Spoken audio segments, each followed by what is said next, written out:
Hello friends, आपका learn dip में स्वागत है।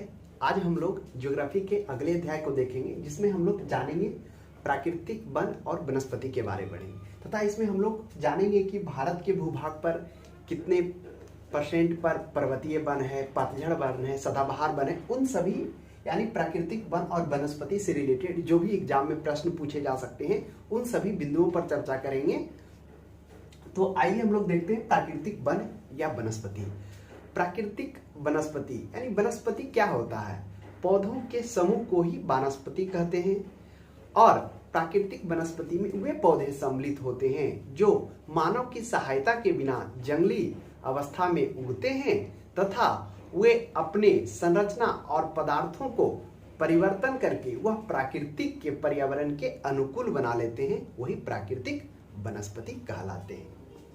तो आपके माइंड में उठ रहा होगा, क्या वन और वनस्पति में अंतर है? हाँ, बारीकी अंतर जरूर है। वन एक विशाल प्रदेश होता है जो पौधों और झाड़ियों से ढका हुआ रहता है, जबकि वनस्पति क्या होता है? वनस्पति क्या होता है? एक विशेष पर्यावरण के अंतर्गत पौधों के एक समुदाय को सम्मिलित किया जाता है, वही वनस्पति कहलाता है। तो देखा जाए, पहला हम लोग देखेंगे कि देखिए इस फिगर को पहले हम लोग देखेंगे। ये है पर्वतीय वन जो मुख्यतः हिमालय प्रदेश में पाया जाता है, और ये है मरुस्थलीय या कांटेदार, जहां पर कटीली मरुस्थलीय क्षेत्र, जहां पे मरुस्थलीय वन पाए जाते हैं। उसके बाद ये जो आप देख रहे हैं प्लस प्लस, ये पूरा भाग में पर्णपाती वन, जिसे पतझड़ वन के नाम से भी जाना जाता है। और पूरे भारत में अगर आप फिगर देख रहे होंगे तो पूरे भारतीय महाद्वीप, पूरे भारतीय देश में, भारत में सबसे ज्यादा अगर कोई वन है तो वह पतझड़ वन, जिसे हम डेडिडियस इंग्लिश में कहते हैं, वो वन पाया जाता है, यानी पर्णपाती वन। यही पर्णपाती वन दो प्रकार के होते हैं, एक आर्द्र और एक शुष्क पर्णपाती वन, जिसका हम लोग यहाँ पे चर्चा किए हैं। और उसके बाद ये जो आप देख रहे हैं इधर ग्रीन वन, सदाबहार वन पाए जाते हैं। कौन? पश्चिमी पर्वतीय भाग, जिसकी चर्चा हम लोग पिछले भी क्लास में किए हैं कि जो पश्चिमी घाट को है वह सह्याद्री के नाम से भी जानते हैं। तो सह्याद्री क्षेत्र में प्लस पूर्ववर्ती क्षेत्रों में, जिसमें आ गया शिलांग के पठार, फिर ये जो पढ़े थे द्वीप, अंडमान निकोबार तथा लक्षद्वीप में, ये भी सदाबहार वन पाए जाते हैं। तो आइए चर्चा करते हैं। फिर कुछ डेल्टाई भाग है, जैसे गोदावरी का डेल्टा भाग, कृष्णा का गोदावरी, कृष्णा और महानदी का डेल्टाई भाग को हम लोग अध्ययन करेंगे। तो ये सभी चीजों को आज हम लोग समझेंगे। पहला देखा जाए कि उष्णकटिबंधीय सदाबहार वन है। ये उष्णकटिबंधीय सदाबहार वन, जिसे हम लोग एवरग्रीन के भी नाम से जानते हैं। ये उष्णकटिबंधीय सदाबहार वन, इसमें क्या होता है? इसमें वे वन होते हैं जो 200 सेंटीमीटर से अधिक जहां पे बारिश होता है, उस क्षेत्र में ये उष्णकटिबंधीय सदाबहार वन पाए जाते हैं। सदाबहार यानी सदा, हमेशा इसमें क्या होता है? यह हरे भरे रहते हैं सालों भर, इसलिए इन्हें एवरग्रीन सदाहरित या सदाबहार वन के भी नाम से जाना जाता है। ये सदाबहार वन मुख्यतः कहां पर मिलते हैं? तो ये सदाबहार वन कहां पर मिलते हैं आप समझिए, पश्चिमी घाट यानी सह्याद्री क्षेत्र में, फिर ये पूर्ववर्ती भाग जिसमें हिमालय, शिलांग, ये सभी शिलांग घाट, ये पूरा हो गया यहाँ तक। उसके बाद अंडमान निकोबार तथा लक्षद्वीप में क्या होते हैं? उष्णकटिबंधीय सदाबहार वन पाए जाते हैं। इसके अंतर्गत कौन कौन से आते हैं वृक्ष? जैसे महोगनी हो गया, उसके बाद बांस हो गया और रबड़ हो गया। ये सभी जो मुख्यतः पौधे हैं, यह क्या होते हैं? यह आते हैं उष्णकटिबंधीय सदाबहार वन उसके अंतर्गत में। उसके बाद हम लोग देखेंगे पर्णपाती वन। तो पर्णपाती वन होते हैं जिसको हम लोग पतझड़ वन के भी नाम से जानते हैं। यह मुख्यतः दो प्रकार के होते हैं, आर्द्र पर्णपाती वन और शुष्क पर्णपाती वन। जो पर्णपाती वन में होता है, उसमें जो बारिश होता है वह 100 से 200 सेंटीमीटर के बीच में होता है। यानी कहने का मतलब होता है, तो आर्द्र पर्णपाती वन में क्या हो गया? तो आर्द्र पर्णपाती वन वे वन आ गए जिसमें बारिश क्या होता है?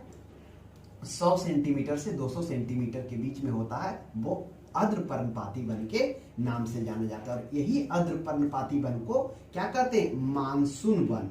तो ध्यान में रखेंगे, मानसूनी वन के भी नाम, मानसून वन के भी नाम से जाने जाते हैं। तो इसके अंतर्गत यह जो आर्द्र पर्णपाती वन है वो किधर पाए जाते हैं? यह जो आर्द्र पर्णपाती वन है, जो सह्याद्री क्षेत्र को, सह्याद्री तट, जो सह्याद्री वन आप देख रहे हैं, यानी पश्चिमी घाट के पूर्ववर्ती भागों में यह पाया जाता है कौन, उन पर्णपाती। फिर प्रायद्वीपीय पठार के उत्तर पूर्वी यानी जहाँ छोटा नागपुर बघेलखंड उस क्षेत्र में प्रायद्वीपीय पठार के उत्तर पूर्वी क्षेत्रों में पाया जाता है। उसके बाद और कहाँ पाया जाता है आर्द्र पर्णपाती वन, यह शिवालिक हिमालय जिसे हम लोग बाहरी हिमालय के भी नाम से जानते थे, उस क्षेत्र के तराई बराई में वो पाया जाता है कौन, आर्द्र पर्णपाती वन, जिसे हम लोग मानसून वन के नाम से भी जानते हैं। तो ध्यान में रखेंगे आर्द्र पर्णपाती वन को मानसून वन भी कहा जाता है। और पर्णपाती वन ये जो क्या होते हैं, यह जब मानसून का समय आता है उस समय इसके पत्ते हरे भरे रहते हैं, यानी ये पतझड़ होते हैं, यानी पत्ते को साल में एक बार गिराते भी है। तो ध्यान में रखेंगे कि जो पर्णपाती वन होता है उसे पतझड़ वन के भी नाम से हम लोग कह सकते हैं। यह दो प्रकार के होता है पतझड़ पर्णपाती वन, आर्द्र पर्णपाती और शुष्क पर्णपाती। आर्द्र पर्णपाती पत्र वे वन होते हैं जहां पर बारिश 100 सेंटीमीटर से 200 सेंटीमीटर के बीच में होता है। और पर्णपाती वन या मानसून वन यह मुख्यतः किस क्षेत्रों में पाए जाते हैं, तो आर्द्र पर्णपाती वन मुख्यतः जो सह्याद्री क्षेत्र पश्चिमी घाट है उसके पूर्वी भागों में तथा प्रायद्वीपीय पठार के उत्तर पूर्वी यानी इस भाग में छोटा नागपुर बघेलखंड के क्षेत्र में तथा शिवालिक यानी जो हम लोग पढ़े थे कि जो हिमालय श्रेणियां है वह जो विभाजित है, तो शिवालिक सबसे बाहर हिमालय था, तो उस क्षेत्र के तराई तथा भराई क्षेत्र में आर्द्र पर्णपाती वन पाए जाते हैं। अब आर्द्र पर्णपाती वन के अंतर्गत में कौन कौन से पाए जाते हैं पौधा, यह हो गया सागवान हो गया, शीशम हो गया, सखुआ हो गया, ये सभी क्षेत्र सागवान शीशम सखुआ ये सभी क्षेत्र क्या होते हैं, उष्णकटिबंधीय क्षेत्र में पाए जाते हैं। उसके बाद उष्णकटिबंधीय आर्द्र पर्णपाती के बाद उष्णकटिबंधीय शुष्क पर्णपाती वन। ये शुष्क पर्णपाती वन क्या होते हैं, ये शुष्क पर्णपाती वन वे वन हैं जहाँ पे क्या होता है, यानी 70 सेंटीमीटर से 100 सेंटीमीटर के बीच में बारिश होता है, वह क्या होते हैं, शुष्क पर्णपाती वन के अंतर्गत में आते हैं। इसमें क्या होते हैं, इसमें जो पौधे होते हैं वह बड़े ना होकर वह कटीले झाड़ियों और कटीले वन में परिवर्तन हो जाते हैं, तो ये शुष्क पर्णपाती वन कहलाते हैं। अब शुष्क पर्णपाती वन मुख्यतः आपको कहाँ देखने को मिलेगा इस प्रकार का वन, यह मुख्यतः यूपी में, बिहार में और तथा प्रायद्वीप पठारीय भाग में जहाँ पर अत्यधिक बारिश होती है। तो इस तरह से हम लोगों ने क्या देख लिया, पर्णपाती वन, जिसमें दोनों वन देखा, आर्द्र पर्णपाती या शुष्क पर्णपाती। उसके बाद क्या है, कांटेदार या मरुस्थलीय वन। यह वे वन होते हैं मरुस्थलीय या कांटेदार झाड़ी वन जिसमें मुख्यतः 70 सेंटीमीटर से कम बारिश होता है। क्या होता है इसमें, ये वे वन होते हैं जहाँ पे बारिश 70 सेंटीमीटर से कम होते हैं। यह मुख्यतः मरुस्थलीय या कांटेदार वन कहाँ पाए जाते हैं, यह मुख्यतः कहाँ, यह देखिए यही है क्या, मरुस्थलीय या कांटेदार वन, उष्णकटिबंधीय कांटेदार या झाड़ियाँ वन। यह मुख्यतः गुजरात, राजस्थान, पंजाब के भागों में तथा यह मध्य प्रदेश के इंदौर तथा आंध्र प्रदेश के कुरनूल घाटी तक यह विस्तृत है। यह जो अर्धचंद्राकार आप देख रहे हैं यह क्या है, यही है उष्णकटिबंधीय कांटेदार झाड़ियाँ जो यहाँ और यहाँ पाए जाते हैं। तो आशा करते हैं आपको पता होगा मरुस्थलीय कांटेदार झाड़ी वन जिसमें 70 सेंटीमीटर से कम बारिश होती है। यह मुख्यतः कौन कौन क्षेत्र में है, गुजरात, राजस्थान तथा पंजाब के कुछ क्षेत्र में, उसके बाद मध्य प्रदेश के इंदौर और आंध्र प्रदेश के करनूल तक यह विस्तृत है अर्धचंद्राकार के रूप में। और यहाँ पे वन क्या होते हैं, यहाँ पे जो मुख्यतः जो वन पाए जाते हैं वह अपने पत्तियों को इस अनुसार पर्यावरण के अनुसार ढाल लेते हैं ताकि वो क्या कर सके, पानी को बचा सके, और वह अपने पत्तियों को कांटों में परिवर्तन कर लेते हैं। तो कांटेदार झाड़ी वन में कौन कौन हो गया, कैक्टस हो गया, कैक्टस हो गया, नागफनी हो गया और खजूर हो गया। ये सभी क्षेत्र क्या हैं, ये सभी कहाँ पाए जाते हैं, यही पाए जाते हैं मरुस्थलीय या कांटेदार वन में। उसके बाद पर्वतीय वन, तो आइए पर्वतीय वन के बारे में देखते हैं। पर्वतीय वन ये हो गया पर्वतीय वन, यह मुख्यतः जम्मू कश्मीर से उत्तराखंड होते हुए कहाँ तक विस्तृत है, यह अरुणाचल प्रदेश तक विस्तृत है। तो ध्यान में रखेंगे पर्वतीय वन क्या होता है, पर्वतीय वन में जो होते हैं वह मुख्यतः हिमालय के जो क्षेत्र है, हिमालय क्षेत्र में जैसे जम्मू कश्मीर तथा हिमाचल प्रदेश उत्तराखंड से लेते हुए यह जो है कहाँ पर तक, यह अरुणाचल प्रदेश तक फैला हुआ है। इसमें जो पर्वतीय वन है इसमें मुख्यतः ऊंचाई बढ़ने के साथ साथ वर्षा में तथा तापमान में कमी आती है। यह जो पर्वतीय वन होता है इसमें मुख्यतः दो प्रकार के होते हैं, एक जो 1500 मीटर की ऊंचाई तक पाए जाते हैं वह पर्णपाती वन कहलाते हैं, तथा 1500 से 3500 यानी 1500 से 3500 मीटर तक के ऊंचाई में पाए जाने वाले पौधे क्या होते हैं, शंकुधारी पर्वतीय वन कहलाते हैं। तो इसमें से मुख्यतः कौन कौन आते हैं, इसमें मुख्यतः देवदार मुख्यतः जम्मू कश्मीर, हिमाचल प्रदेश और उत्तराखंड में पाए जाते हैं। देवदार हो गया, स्प्रूस हो गया। ये स्प्रूस जो है यह क्या होता है, रेलवे स्लीपर को बनाने में तथा लुगदी को बनाने में काम होता है। यह भी पर्वतीय वन के शंकुधारी वन के एग्जाम्पल है। एक देवदार, एक रजत देवदार होता है जो माचिस का तिलियां तथा कागज को बनाने में भी इसका प्रयोग होता है। उसके बाद एक अखरोट है, तो अखरोट जो है वह जो पाया जाता है, ये अखरोट एक प्रकार का क्या पर्वतीय वन है। यह जो अखरोट है इसमें मुख्यतः इसमें जो लकड़ी पाया जाता है, इसके लकड़ी पाए जाते हैं, इसमें मुख्यतः क्या होते हैं, वह क्या होने पर, सूखने पर तथा फूलने पर वह लकड़ी सिकुड़ता नहीं है, ये ऐसा होता है। तो यह बंदूक का कुंदा बनाने में काम आता है, कौन, अखरोट। तो ध्यान में रखेंगे, पर्वतीय वन में हम लोगों ने क्या देखा, देवदार देखा, स्प्रूस देखा, रजत देवदार देखा, अखरोट देखा और चीड़ भी ये पर्वतीय वन में आते हैं।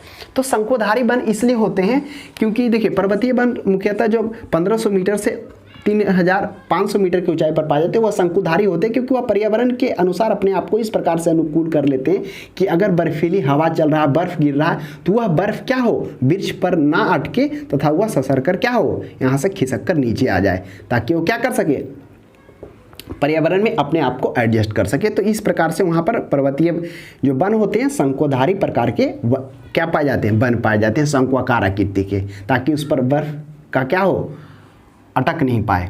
तो उसके बाद हम लोग देखेंगे पर्वतीय वन को हम लोग देखनी है। उसके बाद ज्वारीय वन। अब ज्वारीय वन क्या है, यह ज्वारीय वन वह वन है जहाँ पर नदियों के ताजा जल तथा समुद्र के जल का मिलन होता है, वही ज्वारीय वन कहलाता है। वह मुख्यतः कौन है, गोदावरी का क्षेत्र, कृष्णा का क्षेत्र तथा महानदी का डेल्टा, ये सभी जो क्षेत्र हैं वह ज्वारीय या मैंग्रोव वन के उदाहरण हैं। तो ध्यान रखेंगे, मैंग्रोव यानी ज्वारीय वन को मैंग्रोव वन के भी नाम से जाना जाता है। तो मैंग्रोव वन क्या होते हैं, जहाँ पर नदियों के पानी, ताजा जल तथा समुद्र के जल मिलते हैं, वह क्षेत्र मैंग्रोव और डेल्टाई क्षेत्र कहलाता है, क्योंकि वहाँ का क्षेत्र दलदल हो जाता है।